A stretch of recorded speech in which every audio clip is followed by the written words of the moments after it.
The Tale of Jemima Puddle-Duck. What a funny sight it is to see a brood of ducklings with a hen. Listen to the story of Jemima Puddle-Duck, who was annoyed because the farmer's wife would not let her hatch her own eggs. Her sister-in-law, Mrs. Rebecca Puddle-Duck, was perfectly willing to leave the hatching to someone else. "I have not the patience to sit on a nest for 28 days, and no more have you, Jemima. You would let them go cold. You know you would." I wish to hatch my own eggs. I will hatch them all by myself," quacked Jemima Puddle-Duck. She tried to hide her eggs, but they were always found and carried off. Jemima Puddle-Duck became quite desperate. She determined to make a nest right away from the farm. She set off on a fine spring afternoon along the cart road that leads over the hill. She was wearing a shawl and a poke bonnet. When she reached the top of the hill, she saw a wood in the distance. She thought that it looked a safe, quiet spot. Jemima Puddle-Duck was not much in the habit of flying. She ran downhill a few yards, flapping her shawl, and then she jumped off into the air. She flew beautifully when she had got a good start. She skimmed along over the tree-tops until she saw an open place in the middle of the wood where the trees and brushwood had been cleared.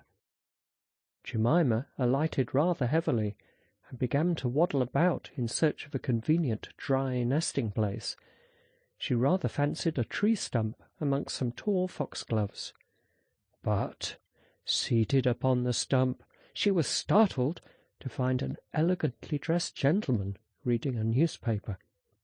He had black prick ears and sandy-coloured whiskers.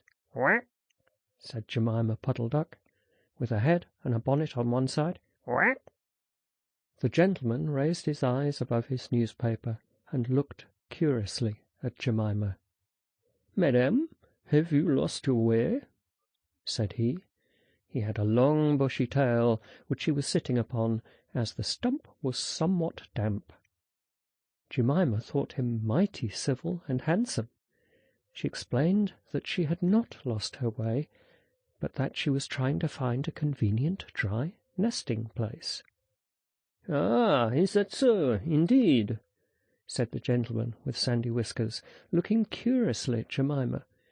He folded up the newspaper and put it in his coat-tail pocket. Jemima complained of the superfluous hen. "Indeed, how interesting! I wish I could meet with that fowl. I would teach it to mind its own business. But as to a nest, there is no difficulty. I have a sackful of feathers in my woodshed. No, my dear madam, you'll be in nobody's way. You may sit here as long as you like," said the bushy, long-tailed gentleman. He led the way to a very retired, dismal-looking house amongst the foxgloves. It was built of faggots and turf, and there were 2 broken pails, one on top of another, by way of a chimney. "This is my summer residence. You would not find my winter house, so convenient," said the hospitable gentleman. There was a tumble-down shed at the back of the house, made of old soap-boxes. The gentleman opened the door and showed Jemima in. The shed was almost quite full of feathers. It was almost suffocating, but it was comfortable and very soft. Jemima Puddle-Duck was rather surprised to find such a vast quantity of feathers, but it was very comfortable, and she made a nest without any trouble at all. When she came out, the sandy-whiskered gentleman was sitting on a log, reading the newspaper. At least he had it spread out, but he was looking over the top of it. He was so polite that he seemed almost sorry to let Jemima go home for the night. He promised to take great care of her nest until she came back again next day. He said he loved eggs and ducklings. He should be proud to see a fine nestful in his woodshed. Jemima Puddle-Duck came every afternoon. She laid 9 eggs in the nest. They were greeny-white and very large. The foxy gentleman admired them immensely. He used to turn them over and count them when Jemima was not there.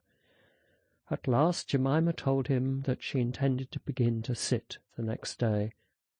"And I will bring a bag of corn with me, so that I need never leave my nest until the eggs are hatched. They might catch cold," said the conscientious Jemima. "Madam, I beg you not to trouble yourself with a bag. I will provide oats. But before you commence with your tedious sitting, I intend to give you a treat. Let us have a dinner party all to ourselves. May I ask you to bring up some herbs from the farm garden to make a savoury omelette? Sage and thyme, and mint, and 2 onions, and some parsley.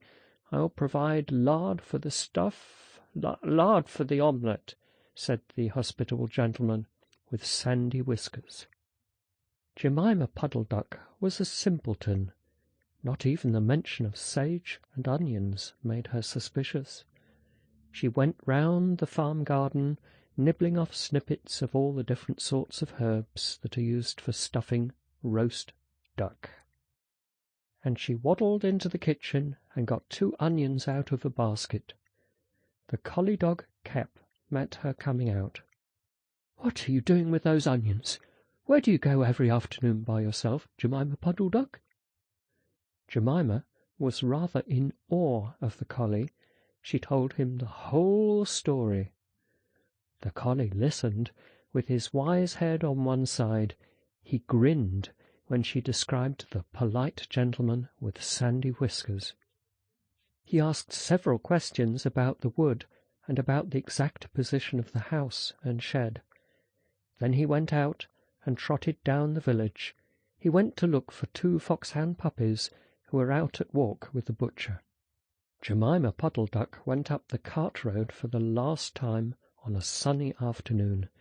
She was rather burdened with bunches of herbs and 2 onions in a bag. She flew over the wood and alighted opposite the house of the bushy, long-tailed gentleman. He was sitting on a log. He sniffed the air and kept glancing uneasily round the wood. When Jemima alighted, he quite jumped. "Come into the house as soon as you have looked at your eggs. Give me the herbs for the omelette. Be sharp." He was rather abrupt. Jemima Puddle-Duck had never heard him speak like that. She felt surprised and uncomfortable. While she was inside, she heard pattering feet round the back of the shed. Someone with a black nose sniffed at the bottom of the door and then locked it. Jemima became much alarmed. A moment afterwards there were most awful noises, barking, baying, growls and howls, squealing and groans, and nothing more was ever seen of that foxy, whiskered gentleman. Presently Kep opened the door of the shed and led out Jemima Puddle-Duck. Unfortunately, the puppies rushed in and gobbled up all the eggs before he could stop them. He had a bite on his ear, and both the puppies were limping. Jemima Puddle-Duck was escorted home in tears on account of those eggs. She laid some more in June, and she was permitted to keep them herself, but only 4 of them hatched. Jemima Puddle-Duck said that it was because of her nerves, but she had always been a bad sitter.